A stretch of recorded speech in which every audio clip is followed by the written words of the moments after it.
Welcome to the Relationship Restaurant. We are Poppy and Jeff Spencer. This is episode 32 of our Relationship Restaurant, where we're all about heart-healthy communication, making relationships better. And we have a very special guest that Poppy is going to introduce. We are so excited to welcome Rabbi Manis Friedman. He is a world-renowned author, counselor, lecturer, philosopher, and he uses ancient wisdom and his incredible wit as he captivates audiences around the world. He hosts his own critically acclaimed cable TV series, Torah Forum with Manis Friedman, and it's syndicated throughout the United States and Canada. Over 150,000 copies of his provocative yet entertaining recordings, both audio and video, have been sold. And I really liked this one because this was kind of fun. J.S. Morris, editor of the Shabbat organization, says that Rabbi Manis Friedman has been called a modern-day Will Rogers. And for those of you that don't know who Will Rogers is, you can Google it, certainly. But his phenomenal popularity and appeal can be explained by a Hebrew word called magid. Is that right? And we're going to welcome you, Rabbi Friedman, right now. Thank you so much. So is the word magid, is that right? Magid. Magid, okay. And so tell us a little bit. We'll start you right off with tell us a little bit about what magid is. A magid is basically a public speaker whose job is to inspire. Okay. Not so much educate, but inspire. It used to be a popular... Well, in addition to being an inspirational speaker all over the world, Rabbi Friedman has written many, many books, 8 books. I know Blush is currently, doesn't anyone blush anymore? Which is a great topic there. Doesn't anyone blush anymore? It's like, I don't know, do they? Wildly praised by the media. It's in its 4th printing. And you've appeared on CNN, A&E Reviews, PBS, BBC, worldwide. Have been in articles in the New York Times, Rolling Stone, 17, Guideposts, Insight, Publishers Weekly, and many others. So people refer to you as a noted biblical scholar, recognized for your sagacious grasp of Jewish mysticism. And in 1971, you founded the Bias Hana Institute of Jewish Studies in Minnesota. And this is a school education facility exclusively for women. More like a crash course. So you have so many other wonderful things. You were born in Prague, and you immigrated to the United States in the 50s.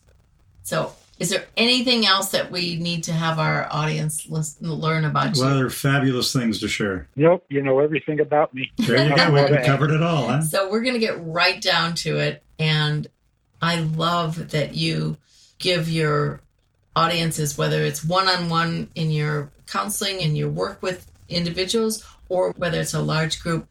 Let's tackle that first one, The Joy of Intimacy, your book that is so wonderful. Let's talk about that. Because so many people today are lonely. They seem to have on paper a perfect life. Social media, they have images of looking like they are the ideal family and couple. But there's no real intimacy. There's no real intimacy. A lot of people today assume that intimacy is synonymous with sexuality. I know you define that in your book. We were reading the beginnings of it. If you could speak to that, sir. Yeah, you just summed up the book perfectly. No, he did not. Right. No, we'll have to write the forward next time. Yeah, that's great. Yeah, the reason for the book is because of this, I think, unprecedented development that people who are happily married feel alone in the world. Something seriously wrong there. Yes. Because if marriage doesn't take away the feeling of being alone, then there's something fundamental missing, because that's the first thing that should happen. You stop being alone. So it must be that there's a certain intimacy, a certain person-to-person connection that is still missing. You know, Poppy and I have said, Rabbi, that I know I've personally experienced this, that the person on the other side of the bed feels like they're a million miles away, and you've never felt more alone in your life, even though you're sharing a bed with someone. And not me. That's not Poppy, by the way. This was marriage before. Yeah, and that is very painful. It also turns out to be a health hazard, because a person who feels alone, their immune system is not functioning properly, and they become vulnerable. to all sorts of conditions. Sure. This is really a life-saving, a life-producing issue. This is how we make babies, and this is how life works. So the goal for anybody, the number one goal for everyone, is to cultivate that environment of intimacy in their relationship. The first step, which is a little shocking, we've got to put love back into its proper place. Love has become a monster. We worship love. Love has become the god of America. Everything is about love. Any problem is a lack of love, not enough love. The solution to everything is more love. Love will, keep us together, and love makes the world go round, and all that. We've been pushing that idea for like 80 years, and it's not working. And it was never meant to work. Here's how love really fits into life. When somebody is important to you, you ought to love them. But love does not make them important. The brother you hate is more important than the dog you love. But Americans don't think that way. We think love imparts importance. Look at how arrogant this is. If I love you, when I love you, you are the most important person in the world. As soon as I stop loving you, you're worthless, you're nothing, you're disposable. That is so arrogant. Right. How can that possibly bring two people together? It's absolutely right. And so how do we fall into that trap? And this is a worldwide phenomenon, right? In the West. Is just our Western culture, not the Eastern? Yeah, I think so. Okay. I think because there's a religious background to it. If God is love, then love is God. So here's what happens. I mean, suppose I ask a woman to marry me, and I'm very honest and very upfront about it, and I say, I love you for your money, and I want to marry you for your money. Of course, she should refuse. But why? Because when I say I love her for her money, that's not really correct. I don't love her at all. I love the money. Right. Right.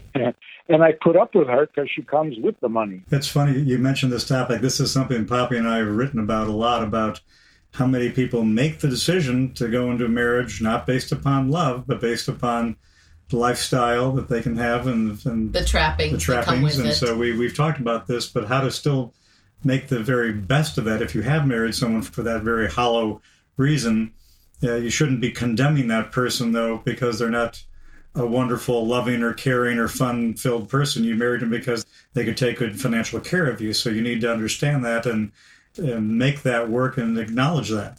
And can somebody who does marry for the trappings, can they grow into love for that other person? I think love is one of the trappings. Okay. See, this is where we get confused. So if I say I want to marry you for your money, I'm really marrying the money. Right. And that's why you're going to feel all alone in the world, because I'm not married to you. Right. Now, if I say I'm marrying you because I love you, am I marrying you or am I marrying the love? Good point. Yes. Are we in love with love? If I marry you for the money and you lose your money, well, guess what's going to happen? It's not that I don't love you anymore. I never loved you. I put up with you as long as you had the money. Now that you don't have the money, I'm not putting up with you at all. Right. The same is true with love. I married you for love. I don't love you, or you don't love me, so I don't know what you're doing in my world. I never loved you. I love the love. So how do we get rid of it? So many people get married because it's time, if all my friends are doing it, whatever. Yeah. In other words, you get married because marriage is right. Yes. Correct. And the question is only, who should you marry? But the reason you marry is because marriage is the way we're supposed to be. Right. Yes. And that's why if you don't love marriage, don't marry anybody, no matter how much you love the person. In fact, I had this couple come and say, we've fallen out of love. We don't love each other anymore. Should we get divorced? And I said, no, now you can get married. That's great. Now that you got the love out of the way, maybe now you can marry each other. Interesting. So how do you gently nurture people along to now get married to one another if they have, quote, fallen out of love? Well, now they can think clearly. Okay. Now they can stop and say, why are we married? What is marriage? Why have people gotten married for the last 5,000 years? And why does it involve a religious ceremony in most cases? It's one of the only things in life that everyone agrees needs a religious ceremony. Marriage is a holy institution, not a human invention. Mm-hmm. We get married because God told Adam and Eve to be monogamous. Now, the true, profound, mystical reason, God himself created the world. The first words in the Bible. In the beginning, God created heaven and earth. Right. Why? Why? God is perfect. God needs nothing. Why is he creating the world? Entertainment. What disturbed his perfect existence? So if he needed something like entertainment, then he's not perfect and he's not God. If he is God, he needs nothing. If he needs nothing, why did he create the world? So why did he create the world? Here's the beauty of it. God didn't create the world for something. He doesn't need something. He's perfect. Right. He created the world to have someone, not something. Interesting. So if I marry for love, I'm looking for something. And that's because I'm not perfect and I want the marriage to make me perfect. It's all about me. So my spouse is going to feel alone in the world. But if I need someone, like God himself, he doesn't need anything, but he needs someone. Why does he need someone? Because there's only him. And for some divine reason, that's not good enough. As perfect as he is, there's only him. That's not good enough. That's divine. So when a person feels perfect or just doesn't want to be perfect and is not looking for things, now you're ready to get married to a person, to a someone. Yes. Here's the beauty of it. If I need you in my life and I don't need anything from you, for whatever reason, you're not available. So I need you, but you're not available. So what will I be missing? I won't be missing anything. You'll be missing in my life. Does that make me imperfect? It doesn't make me imperfect, but it does make me vulnerable. Yes. And vulnerability is divine. You're speaking to the choir here because we wrote that phrase in our book. With complete vulnerability comes absolute empowerment. And that is something that we counsel all of our clients with. If we can get them to that point of vulnerability, to be open, to say to their spouse, yes, I do like the trappings that come with this relationship that we have, and I do count on the money, and it is important to me. If they can be open and say those things to their spouse or their significant other, we think that it's a good start. It's a good start to getting past those things. Right. But let me ask you a question here, Rabbi. You know, we've seen just in the news a couple of tragic suicides with high-profile people. And the question we'd like to ask you is, how do you handle life when it seems that everything is working against you? So many people seem to feel that way. How do we take care of that problem? Psychology will offer many different solutions, but I think the ultimate solution, if we can get to it, is the word "my" must be eliminated. Mm-hmm. My life. My life. If it's my life, then I have to judge it. I have to decide and choose whether I want it, I like it, what I want to do with it. So a person who's committing suicide, and you say, how could you do that? He says, it's my life. Do whatever I want with it. And because it's my life, and it's not going the way I want, I hate it, I can't stand it, I can't put up with this, my life is ruined, so I'm out of here. The truth is, it's not my life. And here's a really useful analogy. For the first time, I think, in history, there are people, individuals, who are worth $100 billion. Mm-hmm. Right. Now, they don't for a moment, not for a moment, do they believe that all that money is meant for them. They can't believe that. It doesn't make any sense whatsoever. You live 1,000 years, you can't spend $100 billion. So they're so clear in their mind, this money is mine but it's not for me. So they want to give it away. And it makes perfect sense because really, $100 billion for one person? Now, let's apply that same idea to everything else in life. In fact, life itself. I am alive. I have life. It's for me. It's all for me. It can't be. It doesn't make sense.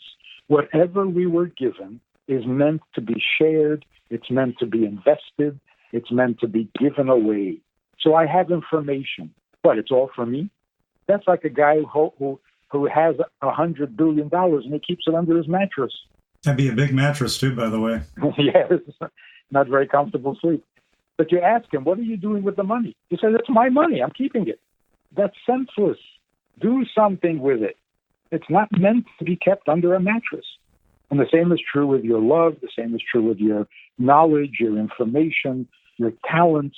They're never meant for you, even though it is yours.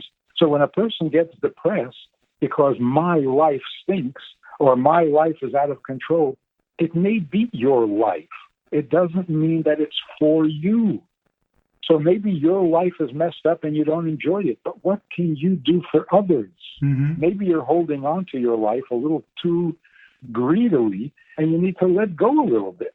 Give it away. You'll feel a lot better. Right. We have to get past this narcissistic attitude that the media produces and encourages. Buy this product because you deserve. We don't deserve. We're deeply indebted already just for being born. So let's turn outward a little bit and see what we can do for the world and not only think about ourselves. That's beautiful.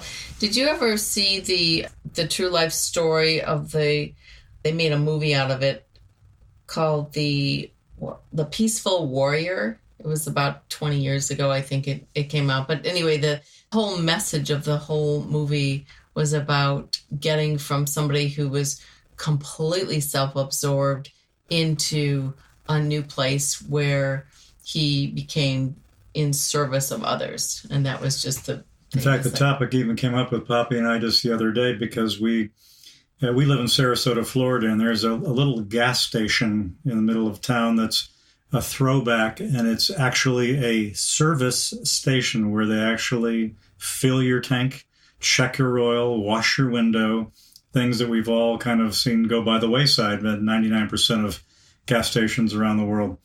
Mm-hmm. And we talk about this topic because the main character talks about this, that he doesn't just run a gas station, he has a service station. There's no greater calling in life than service. Right. That is so liberating. It's so interesting. We were actually doing this for my mom. We were having her car serviced, and she likes to go to this place. She has a sense of loyalty and commitment to these folks that are there. And I mean, I think we were there about 35 minutes, just and visiting and how are you? And the relationships there were just, it was like a Tuesday with Maury kind of In fact, she was very, very upset because one of the principals there had a stroke, and it was very upsetting to her. She was very connected to these people and way beyond. It's the thing that's also interesting. We're always regularly searching for great deals and values in life, and they probably have the most expensive gas in town because of the oil and everything else. But no one cares about the price because they get this wonderful thing called service. Yeah, beautiful. I think if we want to change course and bring sanity back, we have to start, I think, from the religious beliefs, because you are what you believe. So I think that we need to teach that God is not about love. Love is not God. Sometimes God hates us. Sometimes he loves us. It depends on how you behave. Love is not free. You see what's happening with the Me Too movement, with women being so upset about how they're being treated. Mm-hmm. The real culprit is not men. This is not men against women. That's a dangerous way to look at it. Sure is. It's going to destroy the society. Right. The culprit here is the thinking of the 60s. Right. When we introduced the idea of free love, it sounded really nice at the time. But when you think about it, free love means Free of what? Commitment. Free of commitment, free of attachment, free of intimacy. Right. So now all of a sudden, we're realizing how bad that is. So men and women have lost respect for intimacy. Even men who have respect for women Right. will do things that are unacceptable because they don't think it means anything. So if you ask these guys who are now being accused and even found guilty of all sorts of behavior, and you say, you have no respect for women. And they say, of course I do. These are decent people. So you say, well, if you have respect for women, why did you do that? And he says, it's nothing. So, okay, a little nudity, big deal. What's the issue? So I touched her. So it doesn't mean anything. And who created that attitude? We did it ourselves. Mm-hmm. Right. Beginning in the 60s, we said, it's nothing, it's fun, it's entertaining, relax, enjoy, what's the big deal? Okay, now we're realizing it's a big deal. Intimacy is awesome, and you can't play with it. Something to be cherished. So we need to recapture the respect for intimacy, or this is going to go on indefinitely. Well, I know you mentioned one of the things, too, that we'll go right into, this idea of having God in our lives and religion. How do we deal with doubt about God and life in general? So many people are doubting God and his existence because of all the things they see. So how do we turn the ship around?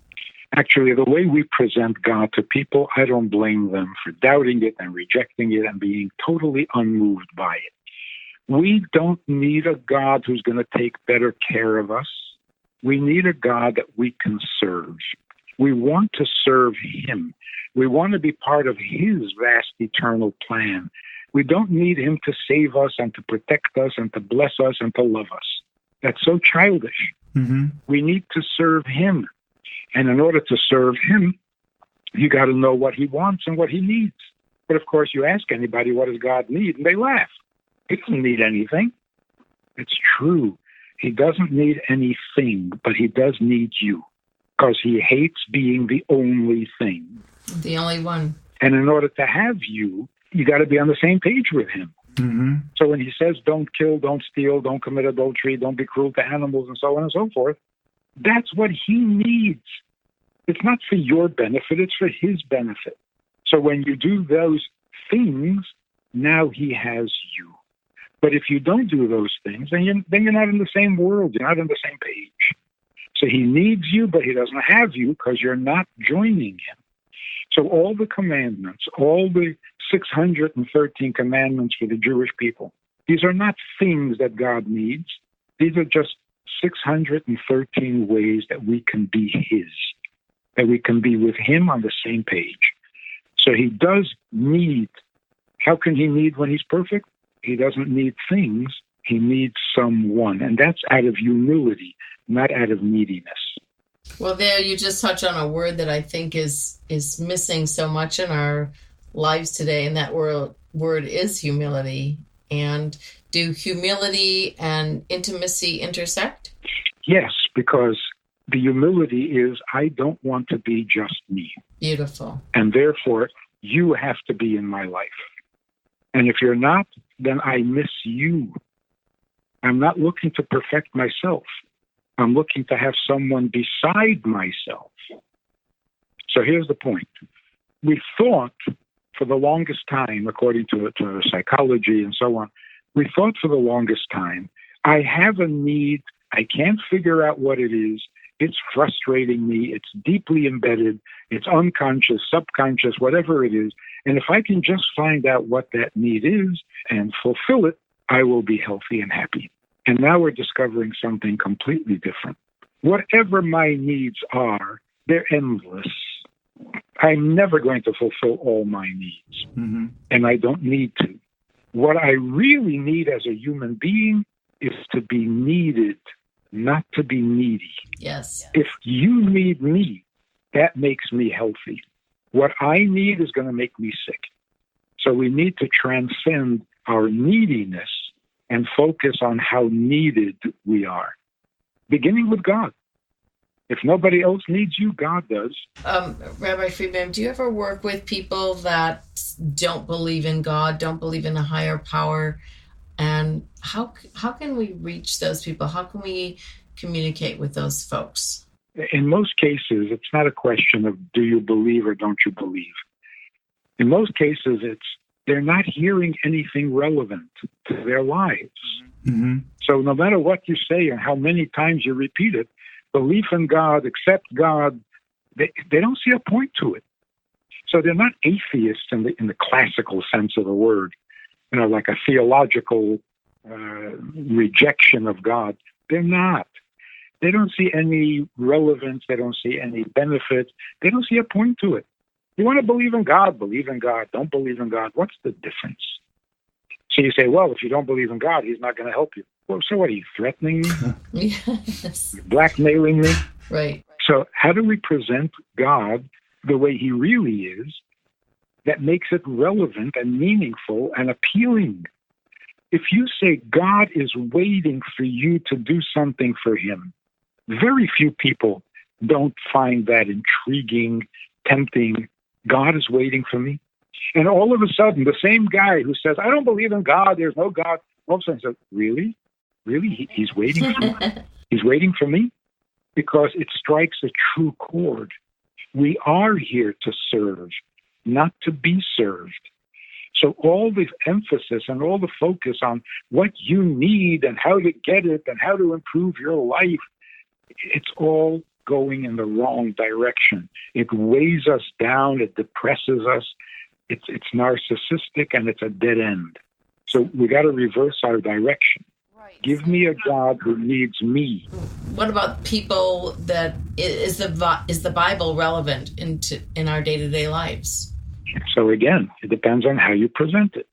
If you present this as an opportunity to go to heaven, nobody's interested, unless they're insecure. People today are feeling, look, I'll take my chances, okay? Let me live my life. Stop dictating to me. Stop, curtailing my activities. Stop limiting my options. And if it ends up that I'm in trouble, so, I'll handle it. I'm not sure how you're going to do that. But I want to get there. They're thinking hell can't be any worse than what we're having right here. Right. I think that's why people take their lives. They feel like that they're already there in hell. So what would you say to someone that came to you that has deep, profound inner suffering? How would you be there for them? Well, the first thing is you empathize. You put yourself in their place and you feel their pain and you make sure that they know that you're on their side, even against God. Then you recommend, try doing something for others. If you can't solve your problem, quit. Take care of somebody else's problem. Mm-hmm. Serve. It works. Well, we can't thank you enough for this wonderful time we've been able to spend with you. Your insights, your thoughts are wonderful, and we are so thrilled we can share them with our audience, and we can't thank you enough for the time you've shared and the wisdom you've shared. It's completely my pleasure. And Rabbi Friedman, and people can find you on your website, which is itsgoodtoknow.org. So that's itsgoodtoknow.org. Mm-hmm. They can find you and find all sorts of wonderful resource materials and learn more about you. What else do you want them to know? Your book, The Joy of Intimacy, is that on Amazon or? It is. And you can also go directly to thejoyofintimacy.org. Okay. So you can find out more about this. We're fascinated. We're going to get the book. I don't know how we're going to get you to sign it, but we'll do that sometime when we come to New York to maybe we can meet. Great. And we'd love to have you on again, Rabbi Friedman. And we are so thankful for your wonderful wisdom, your wit, just like everybody said in the many testimonials that people have commented about you. Anytime would be my pleasure. Great. Well, right. We know God has blessed you and you have blessed us, sir. And we thank you for being our wonderful guest on the Relationship Restaurant. And we look forward to talking with you again very soon. So the 5-letter word that our takeaway is serve. Serve. Yes. Okay. Thank you so much, Rabbi Friedman. Great talking. This is Poppy and Jeff for the Relationship Restaurant. We will see you soon. Take care.